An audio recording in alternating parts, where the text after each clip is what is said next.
Hey, everybody. Welcome to In the Know with Nina. I'm your host, Dr. Nina Crowley. I'm the Director of Clinical Education and Partnerships at SICA, where we partner with healthcare providers and clinicians to offer body composition solutions. Today, I am so excited to be joined by a fellow PhD dietitian, Dr. Michelle Cardel. She is the Chief Nutrition Officer at WeightWatchers, and she's all over the space that we are here talking about today. And she's actually been part of a group that's developed a new tool, the Food Noise Questionnaire. And I wanted to talk all about that today and hear more about it. So thanks for joining me. Thanks for having me, Nina. It's great to see you. Yeah. So I know you've done a ton of really cool things in this space. So I appreciate your voice, in the food noise space. Tell me a little bit maybe about the research, about what led you guys to develop this questionnaire, because it seems on my very quick initial review, it seems simple enough, but specific enough to help and like really tied to clinical outcomes and behavior change. And so that's all the stuff that I'm super into. Yeah, absolutely. So first, like to level set for folks listening, food noise is defined as like a constant intrusive thoughts about food that are disruptive to daily life. They're not driven by hunger, but they can occur even when somebody has recently eaten or even while they're still eating. It can happen to anyone, and it can be triggered by a number of factors such as environment, mood, health conditions, or even genetics. And the reason why we wanted to develop a food noise questionnaire is because, with the advances with GLP-1 medications, we were hearing all the time from patients, oh my gosh, like now that I'm on these medications for the first time in my life, my food noise, this like constant chatter around food in my brain has been quieted. You're hearing this anecdotally from patients and pretty consistent across different patient populations. And we wanted a way to measure it, as scientists, which I very much know you appreciate. We wanted a standardized way to assess this. And so we worked with Dr. Corby Martin and Dr. H.M. Dictes at Pennington Biomedical Research Center. And in collaboration with the WeightWatchers science team, we developed this food noise questionnaire and tested it in 400 individuals. That's awesome. I mean, I actually know one of the first sort of written pieces came from Weight Watchers that was like a study of folks and how many people were experiencing this. I don't know why 57% was sticking in my head, but there was really finally some data on, oh, this is something other than just what people say. But then it to me also highlighted that people who don't have it don't get it. Totally. Right. And it's like that sort of my analogy is always when I'm sitting on my back porch and you all of a sudden hear that, I don't know if it's the heater or the AC unit, whatever that annoying background noise is, shut off. All of a sudden you're like, oh, so peaceful and beautiful out here. But you didn't really know it was on. It wasn't, something that you could name. I can't even name it now, what's happening. But when it's gone and it's lovely. So I feel like that is how I've heard folks describe food noise.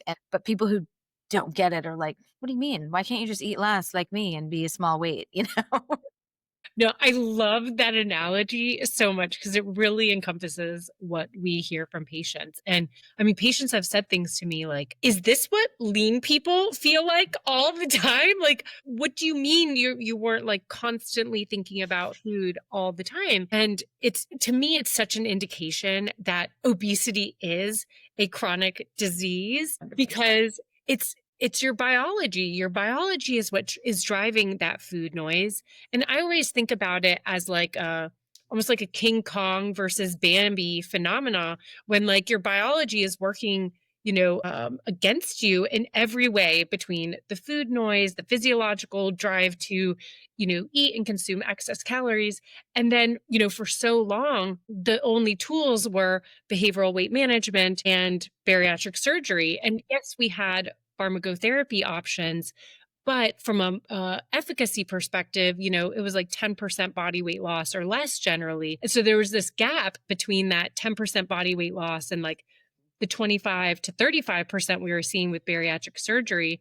And understandably, so many patients had hesitation around bariatric surgery. So it's really exciting to see that the advances with GLP-1 medications have filled that.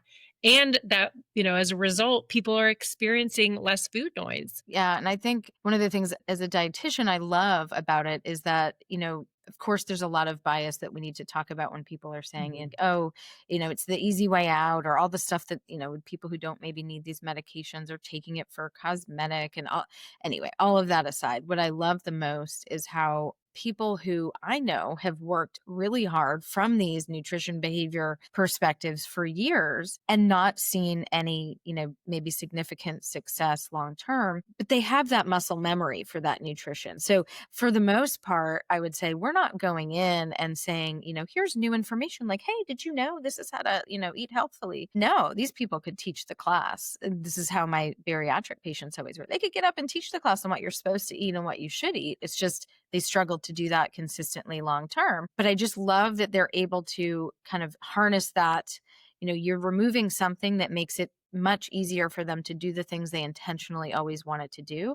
So for dietitians, I feel like, well, then that's the fun part. You take the biology as the barrier, and now they want to get creative and try new stuff and, do more cooking and do more meal planning. It's kind of a beautiful place to be, especially as a dietitian. I could not agree more. It's, with that food noise being taken out of the picture for the first time, patients are able to adhere to the lifestyle modifications that they have been engaged in for most of them decades. And the medications really help facilitate that healthier lifestyle. And we just completed a 6-month clinical trial with Dr. Leslie Heinberg at Cleveland Clinic. And we measured changes in diet quality in patients that were either taking semaglutide or tirzepatide and were on the WeightWatchers GLP-1 companion program. So basically, it's a behavioral weight Mhm. management program that's specifically tailored for folks on GLP-1 medications. And we saw huge improvements in diet quality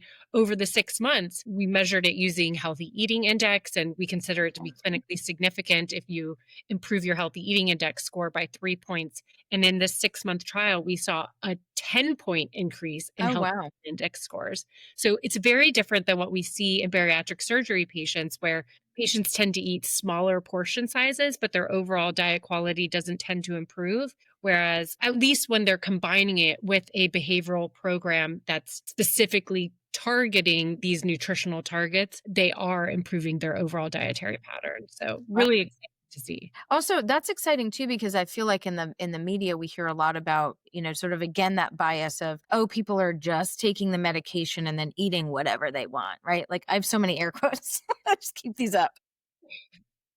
They say that so much, and it's like I love that there's actual research supporting like, no, we're allowing them to do the intentional things that they've always wanted to do. And to me that's a huge impact on the bias people have towards what they think people are able to or wanting to do from a food and nutrition perspective. Absolutely. I mean, what we see with patients is they're so eager to implement, all these lifestyle modifications. They're eager to engage in more resistance training, changing, their diet. But I will give the caveat that this data was, for patients getting comprehensive care, like wraparound care with a clinician. They had access to registered dietitians, fitness consultants, and then a behavioral program that guided them towards these overall healthier dietary patterns and ensuring nutritional adequacy in terms of calories and protein and fiber and hydration. What does concern me is a lot of patients who are getting these prescriptions from either these startups that are just giving the prescription or from their primary care provider,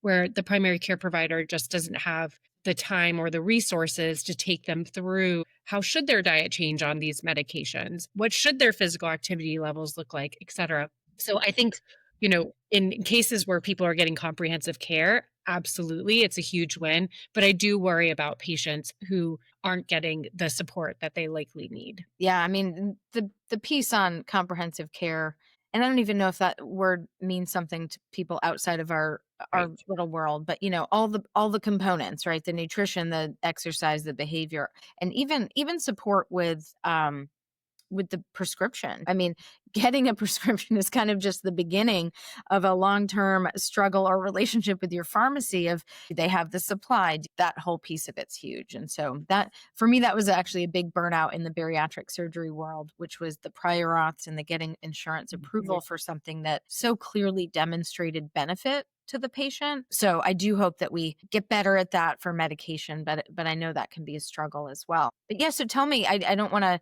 I could talk about this with you probably all day. So I do want to hear about the questionnaire. If you can kind of give me an overview of it and where it might be available, how can people use it? And then I think we can really figure out how to start promoting that as a tool to modify or to measure changes that people are experiencing. Yes. So we published the Food Noise Questionnaire in the journal Obesity back in January of 2025.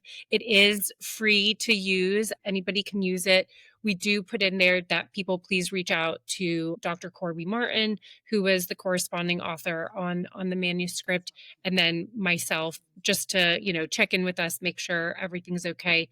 But we've had several people reach out to us that are already using it. Some pharmaceutical companies are using it. Some, hospitals are using it with their patients. And it's very simple. It's only a 5-question Oh, questionnaire. 5. I was thinking 7. Super short. Well, we tested 7 questions and then we narrowed it down to the 5 that were most relevant for the construct. So it's super easy to use. It's free. Highly encourage people to use it. And I do think it's something that we're seeing is being utilized, at least at the WeightWatchers clinic, in helping to inform clinical protocols and treatment, because the clinicians tell us you know, it's one thing for us to assess side effect symptoms and severity, which is clearly very important in determining titration protocols for Right. the medication. But I think we could really use this to personalize treatment even farther. So there's just a lot of potential there using the Food Noise Questionnaire. I love that. And, I think, I don't know when I heard this, but Dr. Robin Pashby, who's a behavioral, psychologist, love her, Well, health first, psychologist. She talked about this in a talk one time about how even for patients who are not seeing the weight changes or the body composition changes that we're expecting with medication, it may be a reason to keep someone on medication if the reduction in food noise is such that it's giving them, peace in their life in these other ways. And I thought that was a really interesting concept. But that was, of course, before this came out. And so now I can imagine, just like we would say, hey, your quality of life is better, or oh, hey, your medications that you're on or your other health conditions have been reduced. This would be another way to say, hey, we took you from I don't know what the scoring is, but 100 down to a 50, and that has allowed you to improve your diet quality, even if you're not seeing change in some of those biochemical markers that we're looking for. yeah, it's so true. And first off, I absolutely love Robin. She's amazing. But I think she's spot on this. And we've had patients say to us, even if I never lost another pound, I would want to stay on the medication because of the freedom it's given me away from the food noise. We're also seeing in our clinical trials reductions in disordered eating behaviors, Yeah. reductions in emotional eating. Anecdotally, patients are sharing that, like, we have one patient who, and she's talked openly about this, that she used to have weekly, usually at least bi-weekly binge eating episodes. And since she started on a GLP-1 medication, she has not had a single binge eating Um, episode. And she said for her, so far above and beyond the weight piece, it's that change in her brain and not having those binge eating episodes has added so much from a quality of life perspective. So yeah, it's really powerful what these medications can do. and that, even just hearing that reminds me again of why it is important that we're not talking about them as weight loss Right. medications, and so I'm always the language, police and the stickler for like, what are the right words? And I don't even know, because part of me doesn't like how we're calling everything GLP-1, but Mhm. somehow that term has stuck with the public. Yeah. But part of me likes it because it's classifying the medication, but Mhm. not necessarily its target. And you can't keep up with all the targets that are improving, whether that's, liver or sleep or heart health, all of these areas, brain health, right? And all the behavioral stuff. So if we're talking about the class of medication and not just what it's treating, I do feel like that helps us move away from it just being a weight loss or weight management medication. I love that perspective. And like you're saying, like it seems like every week there's new publications coming out on other benefits. Our science team actually published in JAMA Network Open in November about changes in alcohol consumption in our study population. So in over 14,000 Wow. patients, we had over 7,000 who drank any alcohol at baseline, and about half of them reduced their alcohol consumption. And those who were heavy drinkers at baseline were 19 times more likely to reduce their alcohol consumption relative to light drinkers at baseline, and moderate drinkers at baseline were about 6 times more likely. So, particularly for those who are drinking more, they're seeing huge shifts away from those cravings and just ultimately choosing not to drink anymore. Plus the unwanted side effects from drinking on these medications. I've had patients say that I used to be able to have, 2 or 3 margaritas and I'd be okay. And if I do that now, I'll like throw up for hours. So there's definitely a negative feedback loop there as well. I think that's so important that we continue to sort of push thinking about that. And it does make it hard when you see people who maybe there's a lot of talk about inappropriate usage of medications and all of that too. And so I just think we're still babies in the understanding of all the ways these are going to be used as a class of medications. And I really do like the push away from just calling it weight. But I mean, you working where you work, I know you guys probably have those conversations all the time about, what is it, weight health? Is it obesity management medications? Like, I don't know the right term for it. Maybe it is calling it by the class. I giggled when we first heard the nutrient stimulated, I can't even recall it, nutrient stimulated hormone therapy. Is that it? I think so. I think Dr. Or Anya the, Jostaroff is who came up with that one. like, I love it for being precise at describing what they do, but I'm like, figuring out what hits in the public. I mean, that's a whole nother thing. Absolutely. And everybody calling, it Ozempic.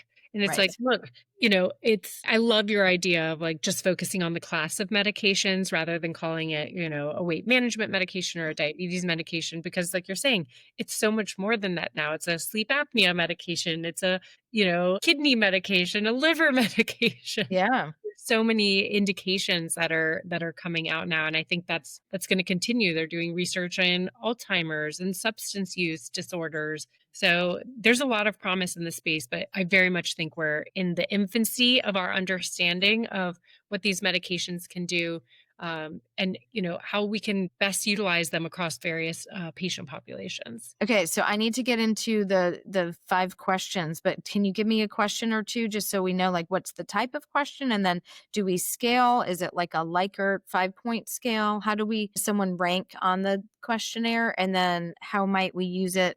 Do we just assess response to medication, or is there other ways, that we can use the results from the questionnaire? So in terms of how you can use the questionnaire, so it goes from 0 to 20, and we looked in, about 400 participants to look at like what was the best fit. And we found that, it was ultimately psychometrically valid, which just means, it's actually testing what we think it's testing. Remind me of your other question. I felt like there was like Just 3 in like, there. so the scale, so actually then a high score would be 100 or 0 0 to 20. on each So question? high? No, the total. Total.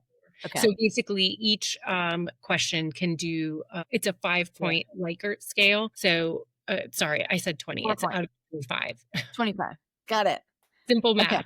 So a high score, what would we call a high score on that then out of the 25? So we did see differences by age and race.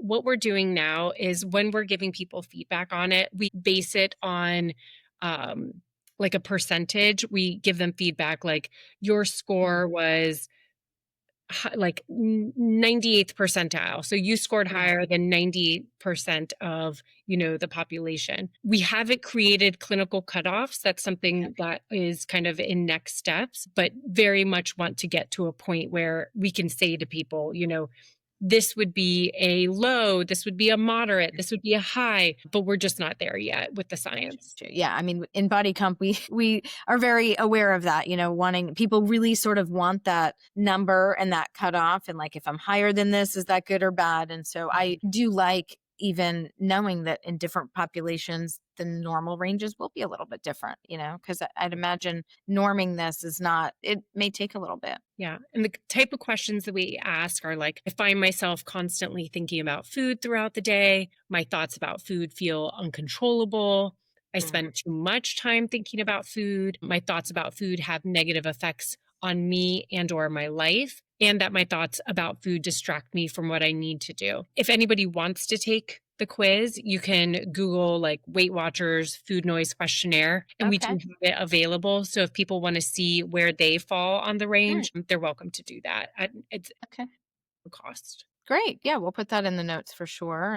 I just think it's a nice, even, I've been talking a lot to other dietitians about what they're doing in this space and how they're, what kind of questions they're asking and what kind of counseling they're doing. So I feel like whether it's, just being aware of this as a concept or doing that more formally, I think that could be a good piece to include in the assessment and the follow up. Absolutely. I totally agree. So yeah, so what's next? It sounds like testing it in larger groups of people. Testing it in large groups, we want to see changes. We have done some preliminary findings looking at folks on GLP-1 medications as well as folks on a behavioral weight management program. I actually thought that we wouldn't see changes in folks on a behavioral weight management program.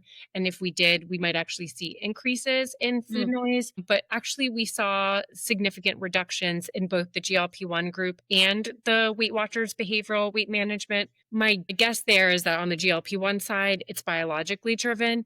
And then on the behavioral side, it's driven by behaviorally nudging folks towards foods that are more satiating, more Mm. protein, more fiber, um, eating foods that help them feel fuller for longer. That's what I'm guessing. But the effect was more modest in the behavioral weight management group than it Okay. was in the GLP-1 group. How would you describe, because even as hearing you say that, I'm thinking the way people's words describe food cravings versus Mhm. food noise can be kind of gray area. Do you have a good way of explaining the difference? So, food cravings is something, all of us experience. If you walk by one of those like delicious ice cream shops and, like the smell just comes like out of the windows and doors, seemingly, like it's a normal physiological response to then crave something in response to that external stimuli.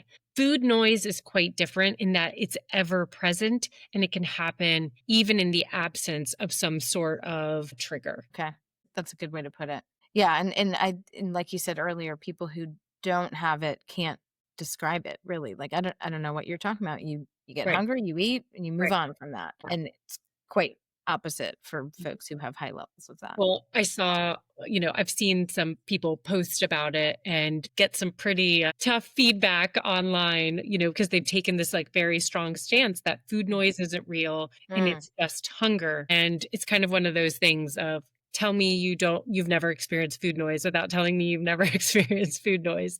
When you take that adamant stance, I believe, as I know you do too, really strongly in listening to patients, learning from patients, Yeah. believing what your patients tell you. And this phenomena is very real. And we do see differences by weight status in terms of the level of food noise that people experience. Yeah, I have had that experience where people feel finally heard, liberated by, oh, that like I'm not the only one, and that's a very rewarding, from a clinician standpoint, hearing that and hearing them someone move through that and be able to move on, okay, well, I thought I was crazy out here by myself. And so I love that. So yeah, I think this is the beginning of some really good change in our clinical practice too, because Mhm. this is something that we probably all need to be talking to patients about and then looking at, outcomes related to that. And I'd be interested to see if there's any weight related or body composition related outcomes that are different. Does reducing this much, or is it just the etiology of the medication that does the trick? So Yeah, absolutely. I think that would be really exciting. I think there's growing interest in how the food noise questionnaire could be used in future research. And another piece of this is I think that understanding food noise really provides this powerful kind of counter narrative to that harmful notion that people with overweight or obesity just quote unquote lack willpower. And by naming and measuring this experience, we really can validate the struggles many face and give clinicians this like new lens for care, like you were alluding to. And this is part of the approach to reducing stigma and improving standards of care and helping providers really recognize obesity as a chronic condition. well, that in a nutshell is a perfect closing. I think that's fantastic. Thank you so much for all of your insight on this and for your work. And I'll make sure that we link to the questionnaire, to a quiz of how to take it. Best place to follow you. You can follow me on Instagram and TikTok at Dr. Michelle Cardel, and I am on Twitter and LinkedIn as well. Well, I'll see you in Chicago very soon, and I appreciate your time. Thank you so much, Michelle. Thank you. I appreciate it, Nina. You take care.